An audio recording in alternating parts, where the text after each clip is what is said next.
계시록 요약 10번째입니다. 계시록은 1장 예수 그리스도의 계시라 이랬고요. 2장 3장에는 7교회 7등잔대에 대한 이야기죠. 그래서 이기는 자는 모두 다 보상을 해주신다는 말이 있고, 그리고 성령이 교회들에게 하시는 말씀을 귀 있는 자들은 들을지어다 이렇게 말씀을 하고 있습니다. 4장 5장에는 내생물 24장로 하늘 예배에 대한 이야기가 있죠. 6장부터 9장에는 7인 7나팔에 대한 이야기가 있습니다. 11장에는 2증인 2감람나무 2등잔대에 대한 이야기가 있어요. 14장에는 14만 4천 명 순결한 신부에 대해서 나와 있죠. 16장부터 18장에는 7대접 음녀 짐승 심판에 대해서 나와 있는 말입니다. 19장에는 어린 양의 혼인잔치 8절에 세마포 준비에 대해서 나와 있죠. 20장에는 영 안에서 첫째 벌에 동참하되 생명책에 기록된다는 말씀이 있습니다. 21장 22장에는 새 예루살렘 생명나무 주님을 기다림 아멘. 이렇게 우리가 지금 이렇게 외우면서 요 계시록을 1장부터 22장까지 이렇게 되어 있습니다 라고 할 때는 쉬워 보이죠, 그죠? 쉽죠. 그리고 실제로 쉽기도 하고. 그런데 하나하나 이제 세부적으로 들어가면은 뭐 좀 어렵다 하는 사람들도 있죠. 왜 어렵냐 하면 은유하고 비유로 되어 있기 때문에 그렇습니다. 그래서 요거를 그대로 글자대로만 받아들이면은 좀 이해가 안 되는 부분들이 상당히 많거든요. 그래서 요약하는 부분에서는 제가 이제 1장부터 22장까지를 숫자를 중심으로 해서 이렇게 쭉 지금 해나가고 있는 중이에요. 왜냐면 숫자가 많이 나오거든요, 계시록에. 그래서 요 숫자를 이제 여러분에게 소개하면서 계속 이제 요약을 하고 있는 중이거든요. 그래서 지금 계시록 요약 10번째를 맞이했습니다. 계시록의 1장은 예수 그리스도에 대한 것을 이제 말한다. 그래서 예수 그리스도의 계시가 된다라고 1장에 이야기를 합니다. 7이라는 숫자를 설명을 하죠. 이게 바로 예수님이라는 숫자입니다. 그리고 이제 2장, 3장에는 7교회, 7등잔대에 대한 이야기가 있어요. 그래서 7교회가 그러니까 여기 7교회, 7등잔대 얘기는 바로 요한계시록 마지막 장까지 계속 그 내용을 어디에다 썼다는 얘기예요? 7교회에 썼다는 얘기예요. 그러니까 7교회는 그 당시에 초대교회, 이 계시록을 쓸 때 당시에 초대교회에 드러나는 이름으로 드러나는 교회만 해도 약 60여 개가 넘는데 여기에 7교회를 기록했다는 것은 의미가 있는 거죠. 왜냐하면 7이라는 숫자를 맞춰놨기 때문에 그런 거예요. 그래서 이것을 그 당시에 모든 초대교회에 이렇게 다 이야기하는 것이다 라고 했다면, 그러면 교회 이름을 다 써야죠. 그 당시에 있었던 교회 이름들을 다 써야죠. 데살로니가 교회도 있었고요, 그리고 빌립보 교회도 있었고요. 이렇게 다 교회들마다 이렇게 골로새 교회도 있었고 로마에 있는 교회도 있었고 다 써야 되는데, 그렇지 않고 7개 교회를 썼다는 것은 다소 이제 7이라는 숫자를 맞춰놓은 이야기예요. 그렇죠? 그리고 7교회의 특징을 보면은 시대적으로 그때서부터 지금까지, 지금 시대까지, 그 예수님 시대 때부터 지금까지의 그 교회들의 그 순서, 시대의 순서대로 이렇게 써놓은 것처럼 이야기하는 사람들도 있고요. 그리고 이제 어떤 교회는 이제 빌라델비아 교회 같고 어떤 교회는 라오디게아 교회 같다. 교회별로 이제 소개하는 그런 이야기들도 있고요. 그래서 이제 우리 교회 같은 경우는 이제 우리 교회 안에 있는 사람들 중에서 어떤 사람은 라오디게아 교회 같이 살아가고 있고 어떤 사람은 에베소 교회 같이 살아가고 있다는데, 여전히 이제 우린 다 빌라델비아 교회 같은 마음을 가지고 살아가야죠. 근데 이제 이렇게 7교회 중에 다른 특징을 가지고 살아가는 사람들도 있더라라는 것을 이렇게 표현하는 그런 7교회를 이야기하는 것이고, 그 다음에 이제 우리 마음 안에 7개의 특징을 가지고 있다 해서 여러분에게 이 계시록의 말씀은 다른 사람을 비추어서 그 사람 어떻대, 당신 어떻게 이 계시록을 보니까 당신은 어떤 것 같아, 이렇게 보여주려고 계시록을 보는 게 아니고, 계시록은 바로 지금 나에게 하나님이 뭐라고 말씀하시는 건지 이거를 찾아내는 거예요. 그걸 찾아내는 그런 말씀들이거든요. 물론 이제 창세기부터 계시록까지 다 마찬가지예요. 창세기도 나에게 지금 말씀하시는 그 창세기는 예전에 시대 모세 때 썼지만 그 전에부터 내려오던 이야기를 쓴 거잖아요. 근데 그런 얘기들이 지금 나에게 무슨 말씀하시는지 요걸 이제 파악을 해야 되겠죠. 출애굽기도 마찬가지고요, 마태복음도 마찬가지고, 뭐 서신서도 마찬가지고, 계시록도 마찬가지입니다.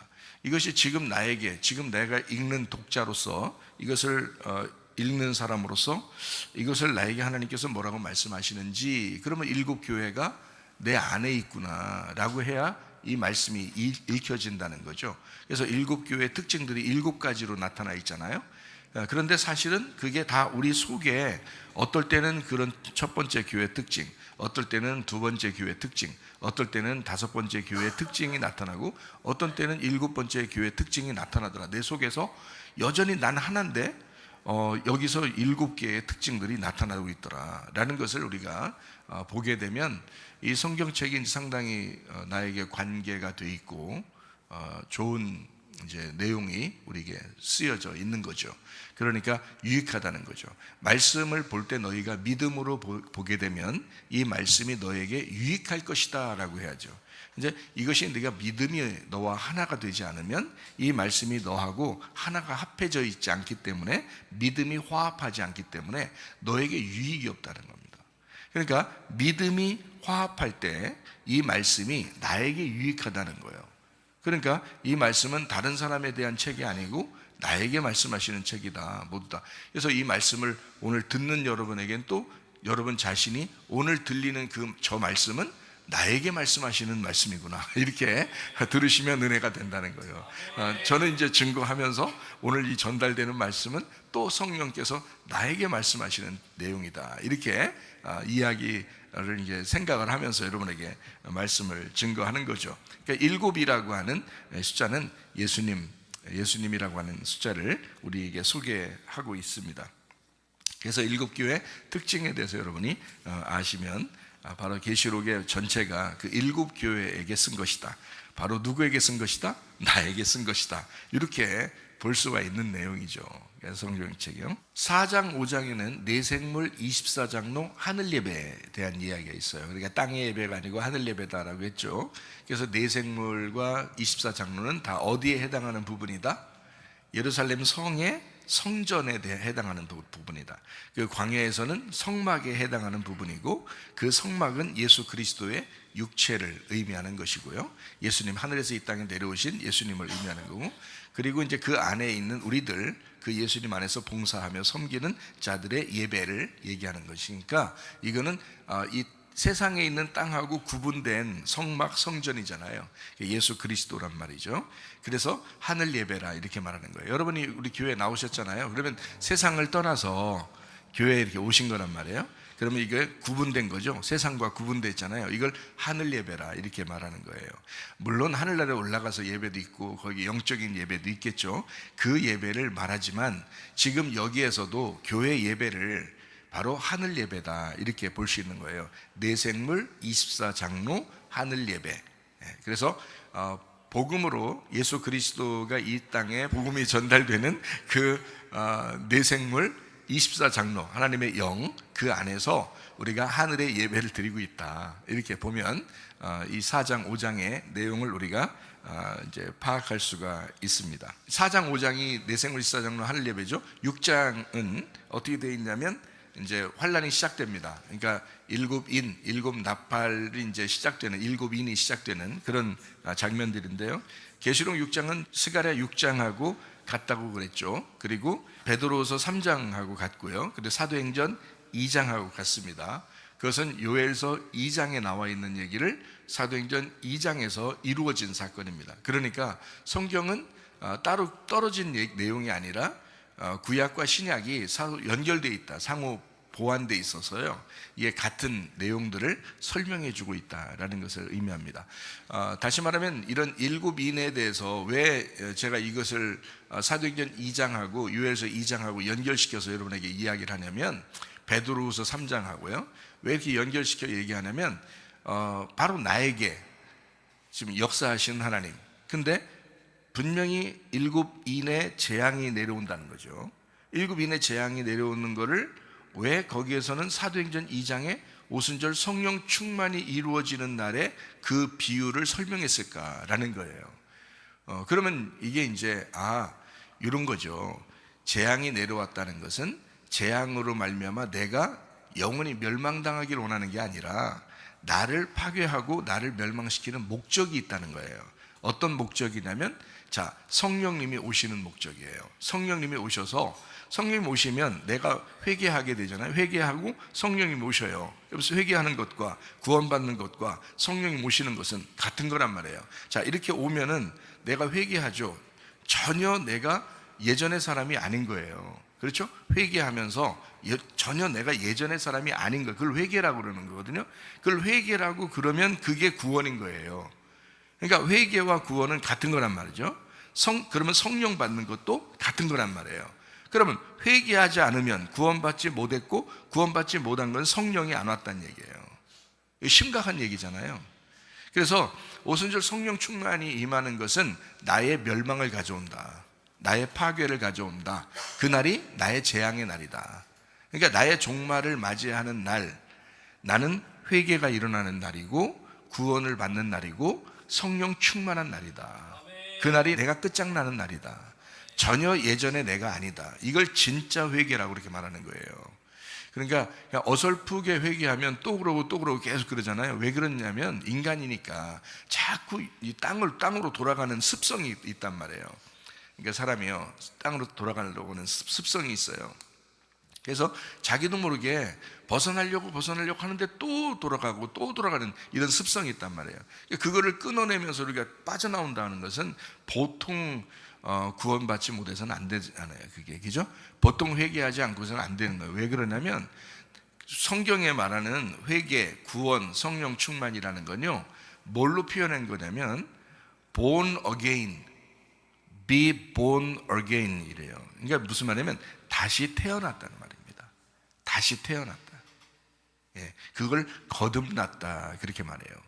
다시 태어났다. 그러니까 이거는 지금 내가 살아왔잖아요. 내 인생을 나도 살아왔잖아요. 근데 내가 전혀 다른 사람인 거예요. 다시 태어난 거예요. 그걸 거듭남이라고 말하는 거고 중생이라고 그렇게 말해요. 그러니까 그 중생, 거듭남 요거를 회개했다. 그거를 구원받았다. 성령 받았다. 이렇게 말하는 거거든요. 근데 사람들은 교회 다니면 다 그냥 성령 받은 줄 알고 다 자기들이 회개한 줄 알아요. 근데 그러면서도 자기들이 좀 찝찝하게 생각을 해요. 왜냐하면 자꾸 내가 왜 이러지 이런다고요.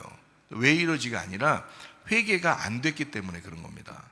회개라고 하는 거는 완전히 다른 사람인 거예요. 다른 사람. 그러니까 바뀐 거예요. 이렇게 있다가 이렇게 뒤집어진 겁니다. 거듭났다. 다시 태어났다. 이거죠. 그거를 이제 회개라 이렇게 말해요. 그러려니까 계시록에서는 이 중요한 내용들을 다루고 있는 겁니다. 뭐냐면 네가 죽어야, 네가 완전히 파괴되고 죽어야, 그래야 네가 다시 태어나는 거다. 거듭나는 거다.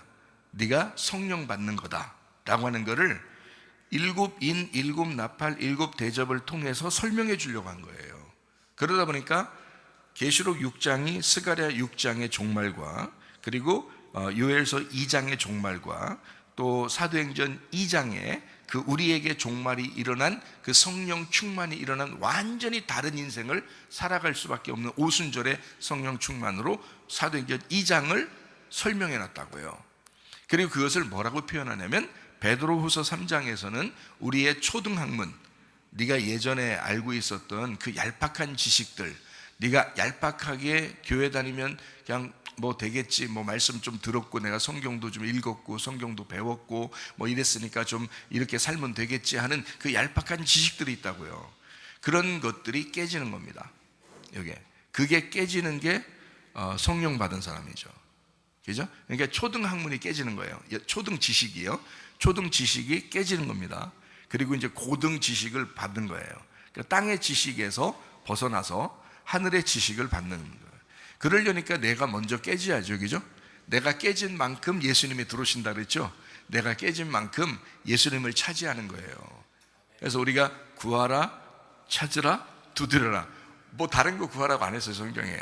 무조건 예수님을 구하라. 무조건 성령님을 구하라. 이렇게 되거든요. 그럼 하나님이 그걸 주시겠다는 거예요. 그거 주시면 다른 걸 다 채워주겠대요. 이거 먼저 받으라는 거예요. 이거 먼저. 이거 안 받고 다른 거 다 채워지면 다른 걸 가지고 살려고 하다 보니까 예수를 놓쳐요. 근데 예수를 받고 만족하려고 하면 다른 걸 조금씩 채워줘도 만족하다는 거죠. 예. 그러니까 예수가 우리에게 중요하고 오직 성령님이 중요합니다. 그것이 내게 오면 내가 깨진 만큼 들어오기 때문에 나를 깨뜨리시려고 주님은 굉장히 노력하시는 거예요. 지금 그 노력하시는 분이 열심히 노력하는 거죠. 그거를 나팔, 대접의 진노다 이렇게 말하는 거예요. 예. 열심히 노력하셔서 나를 계속 깨뜨리시는 거예요. 여러분 교회 나오면 처음부터 교회 딱 나오면 완전하던가요 여러분? 하나님이 여러분 완전하다고 여겨요? 아니에요. 그냥 온전하다고 해줄게 그러는 거예요. 완전한 게 아니라 완전하신 분은 예수님밖에 없어요. 우리는 그냥 온전한 척하고 사는 거예요. 근데 자꾸 안 되죠. 안 되니까 그때마다 날마다 내가 죽는다 이렇게 하는, 날마다 회개한다, 날마다 내가 하나님 앞에 돌아간다, 내가 날마다 나를 깨뜨리고 주님을 받아들일 준비를 한다, 내가 날마다 내 마음을 연다, 내가 날마다 성령으로 살아야 되겠다 이렇게 하는 거죠. 그거를 바울은 깨달은 거예요. 날마다 죽는다 이렇게 말한 거죠. 자기는 날마다 죽는다. 다시 말하면 날마다 성령을 받아들여 살겠다, 날마다 성령 충만으로 살겠다, 성령님이 인도하는 대로 내가 살겠다 하는 그런 말이에요. 날마다 죽는다 하는 말이에요. 왜냐면 안 되니까. 그게 완전한 사람은 예수님밖에 없다니까. 이 세상에 사람으로서 완전한 사람, 이건 예수님밖에 없어요. 나머지는 어떻게 해요? 다 첫사람 아담에게서 뿌리로 내려온 그런 사람들이에요. 우리는 예수님만 하늘에 계신 분이 이 땅에 완전한 사람으로 오신 거예요. 근데 우리는 다 아담의 후예들이란 말이에요. 첫 번째 아담의 후예들. 그러니까 완전하지 못하죠. 그러니까 우리는 날마다 온전한 척하며 살아갈 수밖에 없는 거예요. 근데 하나님이 우리를 온전하다고 여겨주시는 거지 내가 그것도 온전한 것도 아니에요. 하나님이 나를 온전하다고 여겨주시는 거, 그래서 은혜로 사는 겁니다. 하나님, 내가 은혜로 삽니다. 내가 은혜 아니면 내가 살아갈 수 없습니다 하는 그렇게 살아가는 거예요. 날마다 그를 은혜로 살아간다. 이게 진노, 그러니까 재앙이 내려온 목적이에요. 하나님이 우리를 은혜로 초청하기 위해서 우리에게 재앙을 내리는 거예요. 그게 계시록 6장에 있는 내용입니다. 7장에는 14만 4천 명 큰 환란 가운데서 나오는 어린 양의 피에 씻음 받은 사람들에 대한 이야기가 나오죠. 그리고 8장에는 3분의 1이 파괴된다라는 것이 나와 있고요. 8장에 9장에는요 3분의 1이 파괴됩니다. 그리고 이제 하이브리드 전쟁처럼 모든 영적 전쟁들이 이제 우리에게 있죠. 그래서 9장에 3분의 1가량을 파괴한다. 6장에는 4분의 1가량을 파괴하고 9장에는 3분의 1가량을 파괴한다 라고 되어 있습니다. 그리고 10장에는 입에 달고 그리고 배에 쓰고 그리고 다시 말씀을 전한다, 예언한다 라는 그런 이야기가 있죠. 그래서 하나님의 말씀 우리에게 달콤하게 복음으로 들어오지만 내가 경험하게 될 때는 광야의 경험처럼 그렇게 쓴 겁니다. 그리고 다시 선포해야 하리라 라는 그런, 자, 어떤 사람이 선포해요? 성령님이 들어오시고 권능을 받은 사람이 선포한다 그러죠. 그죠? 그 증인이 된다 그러잖아요. 그럼 어떻게 됐어요? 자, 성령님을 받았어요. 그 다음에 권능을 체험했어요. 그런 사람이 선포하게 돼요. 그러면 이 사람은 어때 돼요? 배가 쓴 사람이에요. 그 고난을 겪은 사람이라고요. 염려와 근심과 고난이 닥쳐서 그거를 이제 견디어낸 사람이죠. 인내로 견디어내고 그것을 이제 성취한 다음에 그 다음에 말씀을 다시 예언해야 하리라 라는 말씀입니다. 자, 복음의 말씀은 그냥 받아요. 입에 달콤하죠. 그러나 배에는 씁니다. 그리고 다시 말씀을 증거하게 돼요. 3단계죠. 똑같죠. 그죠? 애굽에서는 가만히 있는데 유월절 어린 양 예수님의 피가 문설주에 발라져서 그냥 우리의 행동에 상관없이 다 구원하시잖아요. 가만히 있는데 구원해 버리는 거예요. 근데 어떻게 홍해바다 건너고서 광야로 가니까 어때요? 광야는 우리를 다 낮추시는 장소예요. 말씀으로 우리를 깎아내리는 장소고요. 내가 할 수 있는 게 아무것도 없는 장소가 광야입니다. 이것을 광야 40년을 통과하고 난 다음에 가나안 땅으로 인도하시거든요. 마찬가지로 하나님은 이렇게 너희의 입에 달고, 네 입에 달고 배에 쓰고, 그리고 다시 말씀을 증거해야 하리라 라고 말씀을 하는 것입니다. 자, 계시록 11장입니다. 11장 내용을 우리가 조금 오늘 요약을 하면서 설명을 하고 마치도록 하겠습니다. 11장 내용은 굉장히 중요한 내용입니다. 왜냐하면 보세요, 계시록이 1장부터 22장까지 있습니다. 딱 중간에 11장입니다. 22장까지 있는데 중간 11장, 11장, 젓가락 두 개처럼요. 11장, 두 증인, 두 감람나무, 두 등잔대 이렇게 돼 있어요. 그렇게 암기하면 참 좋습니다. 그래서 여기에 이제 11장을 제가 설명을 한번 하고 마칠게요. 11장 2절 말씀을 보겠습니다. 성전 바깥 마당은 측량하지 말고 그냥 두라. 이것은 이방인에게 주었은즉 그들이 거룩한 성을 42달 동안 짓밟으리라. 무슨 뜻이냐면 진노, 고통, 그리고 산통을 겪는, 그래서 42달이라고, 42, 42라고 하는 것은요, 고통, 환난, 심판을 의미합니다. 그래서 이제 우리가 어떤 목적을 가지고 있냐면, 그렇게 고통을 느끼고 산통을 느끼면 출산하게 되죠. 그래서 앞으로 아기가 출산될 것이다 라고 하는 것을 이제 설명해 주려고 하는 그런 내용이죠. 그러니까 출산을 목적으로 42달 동안 짓밟을 거야.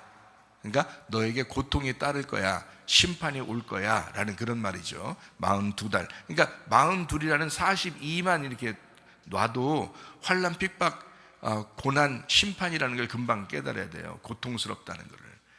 엘리사가 성령의 그 갑절의 영감을 받고 나오는데 애들이 막 이렇게 놀리죠. 대머리야 대머리야 막 이러면서. 그러니까 아마 엘리사를 놀릴 때 머리를 놀리지 말고 다른 데를 놀렸으면 아마 그냥 넘어갔을 수도 있어요. 근데 그 가장 중요하다고 하는 이 머리를 건드려 가지고 그렇지 않아도 지금 열받아 있는 이런 그 상당히 반짝반짝하던 그런 엘리사가 머리를 놀리니까, 엘리사가 지금 어떻게 해요? 영감의 갑절의 능력을 받고 지금 오고 있는 중이니까, 지금 엘리야는 떠났죠. 그리고 지금 엘리사가 오는 거니까, 엘리야가 떠날 때는 누가 떠난 거예요? 십자가 예수가 떠난 거예요. 엘리야는 십자가 예수를 의미한다 그랬죠. 그 다음에 이제 엘리사는 어떻게 해요? 갑절의 능력을 받은 부활의 예수를 의미하는 거거든요. 그러니까 엘리사가 이제 부활의 예수를 의미해서 나오는데, 부활의 예수의 머리가 뭐예요? 하나님이잖아요. 그러니까 머리를 놀리니까 이건 뭐 애들이든 노인이든 상관없이 죽어야 되는 거예요. 그래서 거기서 애들이 죽었는데, 그러니까 좀 우리가 볼 때 야 이거 뭐 그 죽일 일이냐 이렇게 생각했지만 상당히 머리를 신경 쓰시는 분들은 상당히 심각한 문제거든요. 그게 그런 말이 아니고, 엘리사가 부활의 예수님인데 나오다가 머리를 건드니까 죽였어요. 애들 몇 명 죽었어요? 그래서 42명이에요. 42명. 42명이 죽어요. 그러니까 봐요. 자, 환난, 핍박, 고난, 고통, 심판. 이게 어떤 숫자로 설명되어 있다고요? 42. 그래서요, 계시록도 42달 동안 짓밟는다. 고통, 핍박, 산통, 심판 의미한단 말이에요. 출산을 목적으로 이제 고난을 준다라는 그런 의미입니다. 자, 계시록 11장 3절 말씀입니다. 내가 나의 두 증인에게 권세를 주리니 그들이 굵은 베옷을 입고 1260일을 예언하리라, 이렇게 되어 있습니다. 1260일 예언은 완전한 말씀 선포의 날입니다. 이것은 양육을 목적으로 하는 겁니다. 자, 애가 출산하면 양육해야 되겠죠. 그래서 출산하는 고통까지는 42라고 하는 숫자로 표현했고요. 똑같은 42달이 1260일인데 그 1260일이라는 긴 숫자를 양육하는 목적을 가지고 설명을 해놨다. 이렇게 보면 이해가 되는 것입니다. 고통이 있는 기간 동안 우리에게 하나님은 양육하시고 싶어 하신다, 이런 말이에요. 그러니까 이런 걸 이제 성경을 이렇게 보면 숫자적으로도 뭔가 의미 있게 써놓은 것을 우리가 볼 수 있습니다. 42, 1260은 같은 겁니다.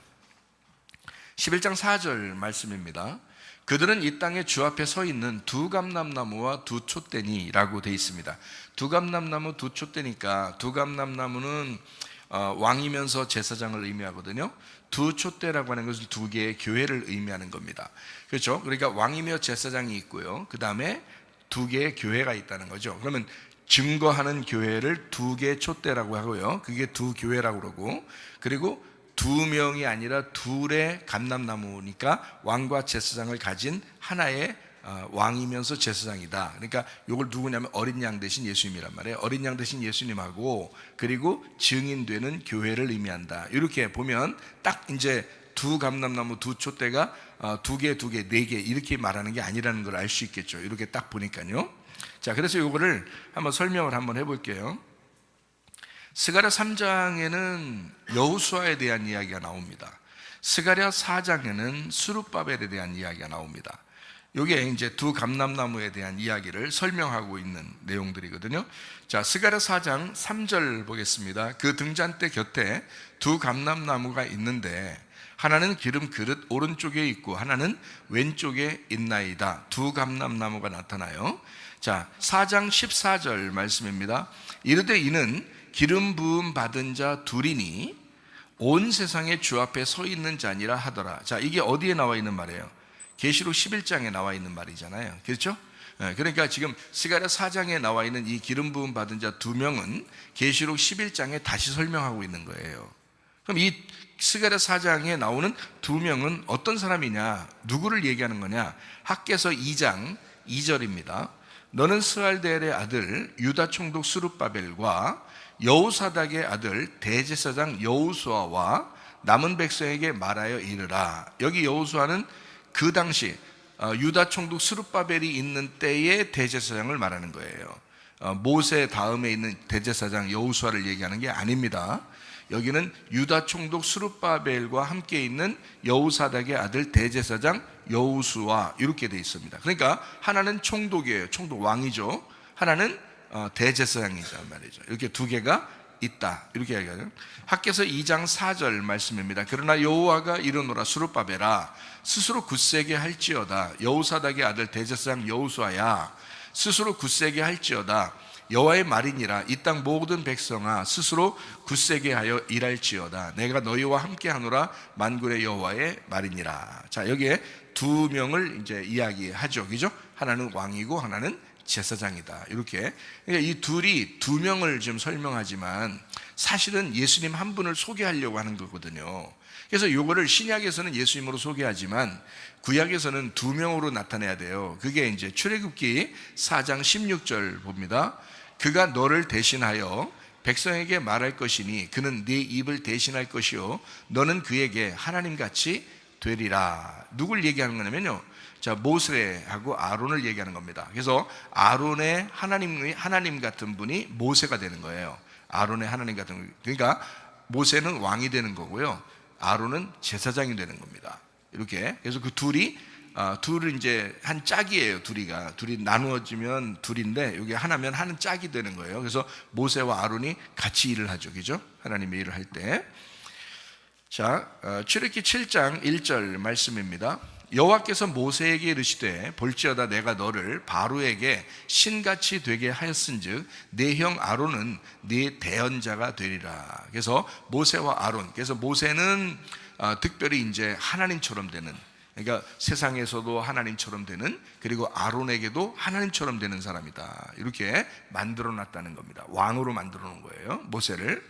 자, 히브리서 3장 1절 말씀을 보겠습니다. 그러므로 함께 하늘의 부르심을 받은 거룩한 형제들아, 우리가 믿는 도리의 사도이시며 대제사장이신 예수를 깊이 생각하라라고 돼 있어요. 자, 사도이시며 대제사장 이렇게 돼 있잖아요. 이 예수님 한 분을 두 개로 나눠 설명한 거예요. 하나는 사도고 하나는 대제사장인데, 사도이시면서 대제사장이다 예수님이, 이렇게 말하는 거거든요. 그럼 사도가 어떤 사람, 뭘 사도라 그래요?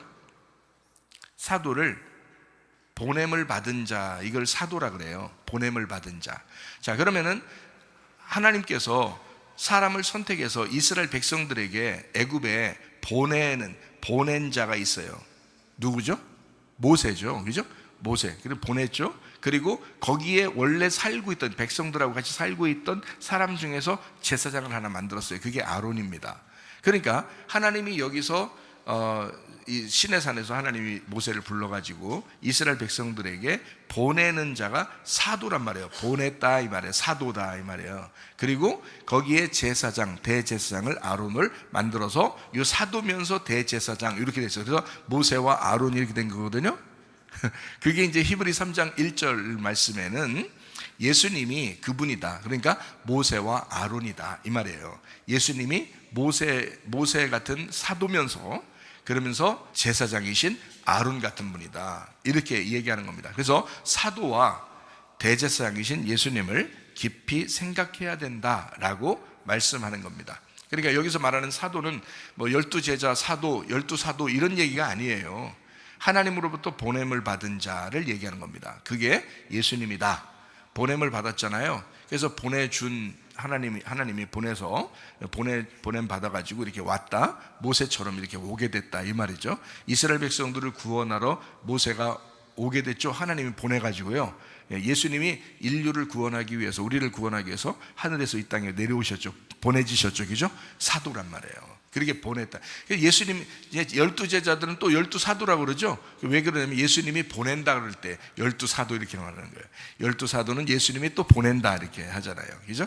그리고 구약에서는 12지파라고 그러고요. 신약에서는 12사도, 12제자라 이렇게 말해요. 예수님이 보낸 자, 이렇게 12사도다 이렇게 말하잖아요. 자, 이것을 이제 구약에서 창세기에서는요, 이 창세기에서는 왕이면서 제사장인 분이 하나 나타나요. 그게 누구냐면요, 멜기세덱이라는 분이 있습니다. 그렇죠? 멜기세덱이라는 분이 왕이면서 제사장이에요. 히브리서 7장 1절 말씀입니다. 이 멜기세덱은 살렘 왕이요 지극히 높으신 하나님의 제사장이라 여러 왕을 쳐서 죽이고 돌아오는 아브람을 만나서 복을 빌어준 자다. 복을 주시는 자이다. 자, 어떤 사람? 멜기세덱이 살렘 왕이고 대제사장, 하나님의 제사장이다. 이렇게 표현했잖아요. 그 멜기세덱. 그래서 이걸 히브리서에서는 창세기에 나와 있는 아브라함에게 축복하던 멜기세덱을 히브리서 7장에서는 이제 이 멜기세덱이 예수님이야 라고 설명을 해주는 거예요. 이 멜기세덱이 왕이면서 제사장이야 라고. 그러니까 제가 여러분에게 두 감람나무라고 할 때 스룹바벨과 여호수아를 얘기할 때 이걸 두 개가 아니라 하나다라고 얘기하는 것을 알겠죠. 무슨 말인지. 그죠? 예, 두 개가 아니라 하나인 예수님을 설명하려고 한 것이다. 구약은 두 개로 설명하는 거고 신약에서는 하나인 예수님을 설명하는 거예요. 자, 우리가 이제 그렇게 이해하면 되겠습니다. 자, 그래서 두 감람나무는요, 스룹바벨과 여호수아를 의미합니다. 왕이면서 대제사장을 의미합니다. 모세면서 아론이라고 하는 것을 의미합니다. 모세와 아론을 의미합니다. 이것을 하나로 말하면 멜기세덱이라고 말하는 것입니다. 이것이 사도며 대제사장을 얘기하는 겁니다. 이것은 멜기세덱 되시는 예수 그리스도를 얘기합니다. 이것이 메시아이고 그분이 보혜사이십니다. 자, 그러면 이제 두 감람나무는 이제 알겠죠. 계시록의 11장 4절에 보면 두 감람나무가 뭔지 이제 아시겠죠, 그죠? 그러니까 왕이면서 제사장이신 예수님에 대해서 알겠죠? 그러면 두 촛대, 두 등잔대가 있잖아요. 그건 뭐예요, 그럼? 이것도 둘이 아니라 하나구나라는 것을 알 수 있겠죠? 그래서 이 말도 교회를 의미하는 겁니다. 어떤 교회를 말하냐? 두 등잔대예요. 기름 등불이 꺼지지 않는 두 등잔대, 두 촛대. 이것을 말하는 거잖아요. 두 개잖아요. 두 개인데 하나라고 했죠. 증거하는 교회를 말하죠. 기름 등불 꺼지지 않으니까 성령 충만한 교회를 의미하는 거죠. 그래서 성령 충만한 교회예요. 자, 두 감람나무, 두 등잔대. 이것은 뭘 의미한다? 하나의 예수님을 의미한다. 하나의 성령 충만한 교회를 의미한다. 그래서 주님과 교회가 이 시대의 증인이에요. 이 두 증인. 그래서 이걸 두 증인이라고 말하는 겁니다. 계시록에서요. 자, 계시록 11장 7절 말씀입니다. 그들이 그 증언을 마칠 때에 무적행으로부터 올라오는 짐승이 그들과 더불어 전쟁을 일으켜 그들을 이기고 그들을 죽인다라고 되어 있습니다. 그러니까 이게 지금 여기서만 나타내는 얘기일까요? 아니면 앞에도 쭉 이야기하는 그런 내용들을 얘기하는 거예요? 앞에도 쭉 내용들을 얘기하는 거예요. 앞에 있는 내용들도 설명해 주는 그런 내용들이죠. 마치 어떤 것과 비슷해요. 예수님이 이 땅에서 사역을 하실 때 사람들이 계속 죽이려고 했어요. 그건 그 사람들이 죽이려고 하는 게 아니라 마귀의 역사예요. 그죠? 마귀의 역사. 그러니까 무저갱의 역사가 바로 예수를 죽이려고 했던 그 모습들을 설명해 주고 있는 거죠. 그래서 전쟁을 계속 일으킨다. 영적 전쟁이죠. 그리고 지금 시대는 어떤가요? 자, 예수님은 십자가 못 박혀 돌아가시고 부활 승천하시면서 모두 다 승리하시고 이제 하늘 보좌에 계셔요. 그럼 우리는 이제 어떻게 해요? 우리는 핍박이 없나요? 교회는 영원히 핍박이 없나요? 지금도 이슬람권에서는 핍박이 있죠. 공산권에서는 교회가 핍박을 당하죠. 지금도. 그리고 자유민주주의를 따르지 않는 곳에서는 교회가 핍박을 당합니다. 자, 이런 핍박을 당하는 것들이 지금 없나요? 있죠. 있어요. 그러니까 교회 핍박을 의미하는 거죠. 자, 주님이 그때도 핍박을 당하셨죠. 그리고 영적 전쟁을 하셨죠. 지금 교회들도 핍박을 당하죠. 영적 전쟁을 해야 합니다. 그런데도 불구하고 이것을 어떻게 이제 하나님이 처리하시느냐?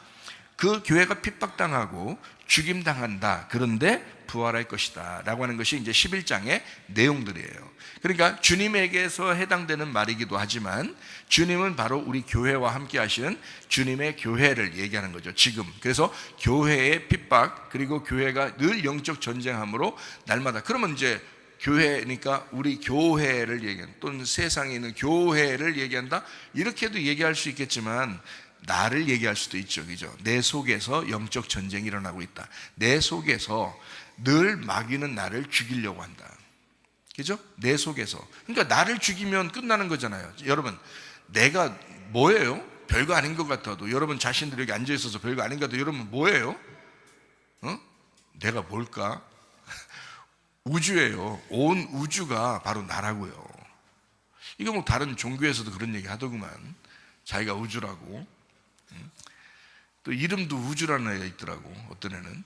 그러니까 온 우주가 바로 나란 말이에요. 그러면 내가 죽으면 우주가 파괴된 거야. 맞죠?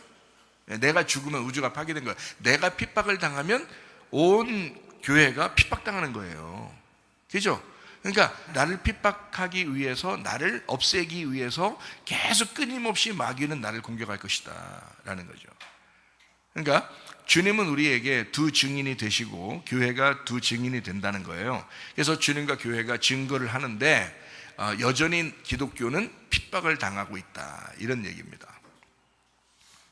11장 8절 말씀입니다. 그들의 시체가 큰 성 길에 있으니 그 성은 영적으로 하면 소돔이라고도 하고 애굽이라고도 하니 곧 그들의 주께서 십자가에 못 박히신 곳이라. 이상하죠? 자, 그 시체가, 다시 말하면 두 증인이 죽는데 어디서 죽는가 봤어요. 그 두 증인이 죽는데 어디서 죽어요? 예? 여기 나와 있잖아요. 어디서 죽어요? 예루살렘에서 죽어요. 두 증인이 죽을 때. 근데 여기서 예수님 십자가 못 박히신 곳이래요. 근데 여러분, 이 두 증인이 어디서 또 죽는다는 거예요? 예루살렘에서 죽죠. 십자가 못 박힌 곳에서 죽는데 어디서 또 죽는다고 나와 있어요. 네, 소돔에서 죽는다고 하잖아요. 애굽에서 죽는다고 하잖아요. 그러면 뭐예요? 자, 예루살렘이라는 그 예루살렘이 결국 어떻게 해요? 예수님 십자가 못 박혀 돌아가시는 그 장소가 애굽이고 소돔이 되었다는 얘기죠. 그죠? 자, 그러면 여러분, 우리 교회가 지금 이렇게 멀쩡하게 하나님 말씀을, 이제 진리의 말씀을 우리가 듣고 있다면 참된 교회가 되지만, 만약에 하나님 말씀이 타락하고 여러분 자신들이 육체를 따라서 이렇게 살게 된다면 여러분은 어떻게 해요? 여기가 애굽이 되는 거고 소돔이 되는 거예요. 여기가 바벨론이 되는 것입니다. 무슨 말인지 알겠어요? 그러니까 성경에는 뭐를 파괴해야 돼요. 애굽을 파괴해야 되고 소돔을 파괴해야 돼요. 그리고 예루살렘도 파괴해야 돼요. 그래서 새 예루살렘이 돼야 되는 거예요. 그러니까 새 예루살렘 되기 위해서 그 앞에 어떤 성을 갖다 막 무너뜨려요. 어떤 성을 무너뜨릴까요? 바벨론 성을 무너뜨리잖아요. 그 바벨론 성은 어디에 있었던 걸 얘기하는 거예요? 바벨탑이 있었던, 바벨이 있었던 신할 땅을 얘기하는 거예요. 그러니까 신할 땅 바벨이 있었던 것이 바벨론으로 왔는데 바벨론 성을 무너뜨려야, 그러면 새 예루살렘이 된다는 거 아니에요. 그러면 바벨론 성이 어떤 성이었다는 거예요? 예루살렘 성이었다는 거죠. 그러면 예루살렘 성은 무너져야 돼? 아니면 그대로 보존해 있어야 돼요? 옛날 지었던 예루살렘 성이 지금까지 보존돼야 돼요? 그건 무너져야 돼요? 무너져야 돼요. 왜? 뭘 나타내기 때문에? 예수님을 나타내기 때문에. 예수님이 죽으셔야 새로운 부활이 나타나잖아요. 새로운 예루살렘이 되잖아요. 자, 그러면 그 예루살렘은 누구를 나타내요? 또 나를 나타내는 거죠. 내가 옛사람으로 죽어야 내가 새 사람이 되는 거잖아요. 자, 어때요? 이 말씀을 이렇게 들어보니까 이게 지금 이런 걸 이렇게 모르고 그냥 성경을 보면은 어렵거든요. 이 말이 무슨 말인가 헷갈리고. 그래서 두 감람나무 두 증인이 누구야? 야, 두 명 누구야? 엘리야하고 모세 아니야? 에녹하고 엘리야 아니야? 막 이러면서 이제 막 따지는 겁니다. 그렇게. 근데 그렇게 성경이 되어 있질 않아요. 다 이해하도록 다 써놨어요, 성경에. 우리가 찾지를 못해서 그런 거죠, 사람들이. 그죠? 성경을 찾지를 못해서 그런지 다 설명을 해놨어요. 자, 그래서 큰 성길 예루살렘을 얘기하고요. 그리고 소돔, 애굽, 그리고 예수님이 십자가 못 박혀 돌아가신 바벨론, 지금으로 말하면 타락한 교회를 의미하는 것이다. 그러면 이 타락한 교회들이 어떻게 돼야 돼요? 죽어야 되겠죠? 파괴가 돼야 됩니다. 완전히 무너져야 돼요. 그래서 일곱 인, 일곱 나팔, 일곱 대접을 통해서 완전히 무너뜨리는 거예요. 그래야 뭐가 된다? 새 예루살렘이 되는 거잖아요. 신약 성경의 마지막 하이라이트, 새 예루살렘이 되는, 새 사람 되는 거란 말이에요. 그러니까 무슨 말인지 알겠죠? 그죠? 요것만 알아도 좀 이해가 될 거예요. 그죠? 예루살렘과 애굽과 소돔이 같은 거구나. 소돔과 고모라 멸망한 거 아시죠, 여러분? 그죠? 애굽도 멸망하는 거예요. 그리고 예루살렘도 멸망한 거 아시잖아요. 자, 이러면 이런 것들이 다, 이런 게 바벨론을 설명해 주는 그런 옛 성전이 있는 옛사람, 나를 의미하는 거구나. 나를 위해서 죽으시러 오신 예수님을 말하는 거구나. 예수님은 육체로 오셨잖아요. 죽으러 오셨단 말이에요. 죄인으로 죽으러 오셨다는 걸 육체로 표현한 겁니다. 말씀이 육신이 되어서 오셨다. 그러니까 육체는 죽어야 되는 거예요. 십자가에서 죽어야 되니까 주께서 십자가에 못 박히신 곳이다. 거기에 너도 똑같이 죽어야 된다, 이 말이에요. 쉽게 얘기하면. 그죠?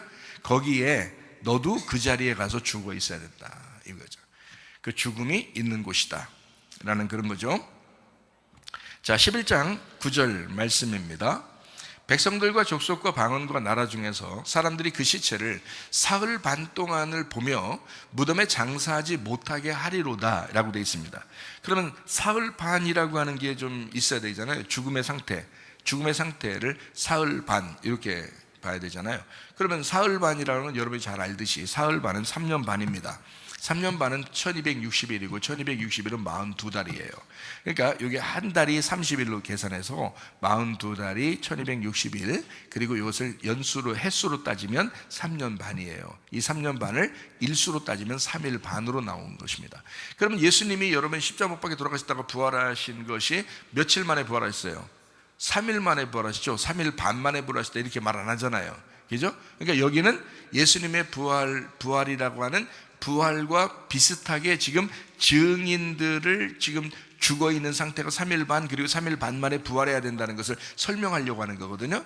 그러니까 이 3일 반이 어디에 해당하는 거예요? 지금 부활하는 날짜에 해당하려고 지금 3일 반을 쓴 거예요. 1260일 42달, 그리고 3년 반, 요거를 설명하려고 한 거예요. 요걸 설명한 거죠. 3년 반, 42달, 1260일. 자, 3년, 예수님이 이 땅에 오셔서 일하신 게 얼마 동안 일했죠? 하나님 아버지의 사역을 3년 반 일하십니다. 그럼 예수님이 일하실 때 예수님이 사역을 하실 때 사람들은 예수님을 이렇게 다 믿었나요? 아니죠. 어떻게든지 사람들이 예수님을 죽이려고 그랬어요. 그죠? 3년 반 동안 일하는데 사람들은 예수님을 죽이려고 했다는 거지. 그러면 여러분과 제가 3년 반을 하나님의 사역을 한다. 이 3년 반이라는 건 하나님의 사역을 의미하는 겁니다. 하나님의 사역을 의미하는데, 하나님의 사역을 할 때 사람들이 우리를 가만 내비둬요, 죽여요. 여러분 주의 일 하면은 막 잘 될 것 같아요? 사람들이 칭찬하는 건 뭔가 잘못된 거야, 이상한 거야. 그렇죠? 주의 일 한다는 것은요, 마귀가 살아있는 한 주의 일 하는 것을 계속 방해하고 고통을 주게 돼 있어요. 핍박이 오게 돼 있다고요. 환란이 오게 돼 있다고요. 이게 3일 반, 3년 반의 사건입니다. 그러니까 주의 사역. 근데 이 죽은 시체가 사흘 반 동안 장사 지내지 못하고 있더라, 이렇게 돼 있습니다. 여기에요. 자, 11장 11절 말씀입니다. 3일 반 후에 자, 어떻게 됐다? 하나님께로부터 생기가 그들 속에 들어가매 그들이 발로 일어서니 구경하는 자들이 크게 두려워하더라. 자, 어떤 말과 똑같아요? 예수님 부활하는 것과 똑같죠, 그죠? 3년 반 동안, 3일 반 동안 죽어 있는 상태. 그런데 이 3년 반은 1260일 42달, 지금 성경에 나와 있는 숫자를, 지금 계시록에 있는 숫자를 그대로 얘기하는 건데, 여기에 3일 반, 이때 부활의 생기가 불어넣어져서 부활한다는 거예요. 그러면 예수님이 부활한다는 의미를 얘기하는 거예요? 예수님의 사역이 부활한다는 걸 의미하는 거예요? 예수님의 사역이 부활한다는 걸 의미하는 거죠. 그죠? 그죠? 그래서 자, 3일 반 동안 죽어 있다가 3일 반 후에 살아나는 것을 의미하는 거잖아요. 그죠? 그래서 생기가 불어넣어진다. 하나님의 사역이 이제 시작된다. 하나님의 사역을 하게 된다. 부활했다. 이 말이거든요.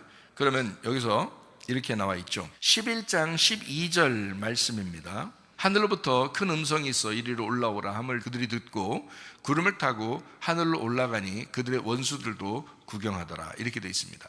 자, 우리가 이제 지금 여기서 두 증인, 두 감람나무, 두 등잔대를 얘기할 때 누구와 누구를 얘기한다 그랬어요?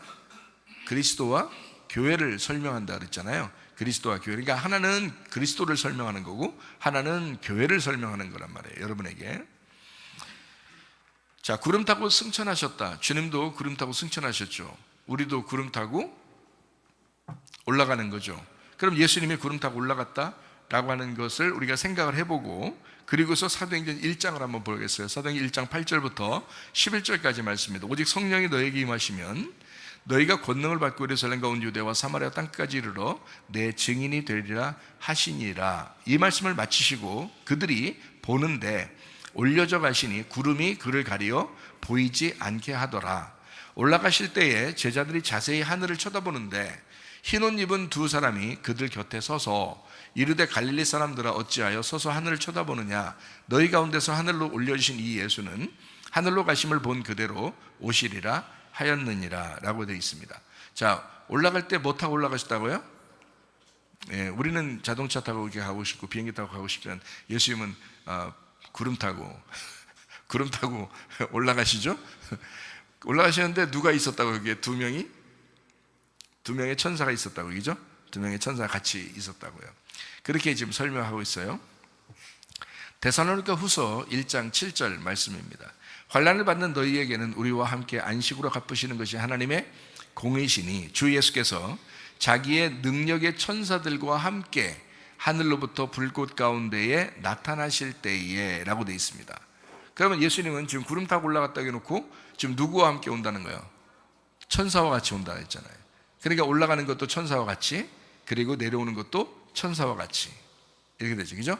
그러면 천사와 같이라는 건, 이 천사는 복음을 증거하는 자를 천사라고 이렇게 말하는 거예요. 복음을 증거하는 자를 천사다 이렇게 표현하거든요. 자, 예수님이 이제 올라가신 그대로 이 땅에 내려오신다 하면, 만약에 감람산에서 올라갔다면 감람산으로 내려오셔야 되겠죠. 감람산이라는 건 여러분이 아시죠. 감람, 기름이 있는 감람. 그래서 성령님과 함께 있는, 그래서 계속 거기서 기도하셨고 쉬셨고 그렇게 안식하셨고 했습니다. 거기서 부활 승천하시고 그리고 거기로 또 재림하신다, 뭐 이런 얘기가 있죠. 성령님 안에서 한다는 의미를 얘기하는 것입니다. 성령님 안에서. 스가랴 13장 1절 말씀입니다. 그날의 죄와 더러움을 씻는 셈이 다윗의 족속과 예루살렘 주민을 위하여 열리리라 라고 되어 있습니다. 죄와 더러움을 씻는 셈이 다윗의 족속과 예루살렘 주민을 위하여 열리리라. 뭘 얘기하는 거냐면요, 예수님의 옆구리의 피를 의미하는 겁니다. 예수님이 옆구리가 창에 찔려서 열리면 그때 이제 구원의 역사, 그 구원의 셈이 우리에게 흐르는 것이다. 스가랴 13장 6절 말씀입니다. 어떤 사람이 그에게 묻기를 내 두 팔 사이에 있는 상처는 어떻게 됨이냐 하면 대답하기를 이는 나의 친구의 집에서 받은 상처라 하리라. 예수님 옆구리에 창이 찔리신 그 상처를 의미하는 것입니다. 요한복음 19장 34절 35절 말씀입니다. 그중 한 군병이 창으로 옆구리를 찌르니 곧 피와 물이 나오더라. 이를 본 자가 증언하였으니 그 증언이 참이라. 그가 자기의 말하는 것이 참인 줄 알고 너희로 믿게 하려 함이니라. 자, 예수님의 그 피를 통해서 뭐가 생겨났나요? 예수님의 피로 교회가 생겨나죠. 사도행전 20장 28절 말씀입니다. 여러분은 자기를 위하여 또는 온 양떼를 위하여 삼가라. 성령이 그들 가운데 여러분을 감독자로 삼고 하나님이 자기 피로 사신 교회를 보살피게 하셨느니라 라고 되어 있습니다. 하나님이 자기 피로 우리를 사셨대요. 교회를. 예수님이 자기 피로 우리 교회를 사셨습니다. 여러분, 우리가 교회가 생겨난 것은 그냥 우연히 생겨난 것이 아닙니다. 예수님의 피 때문에, 하나님 아버지의 피 때문에 이 교회가 생겨난 것입니다.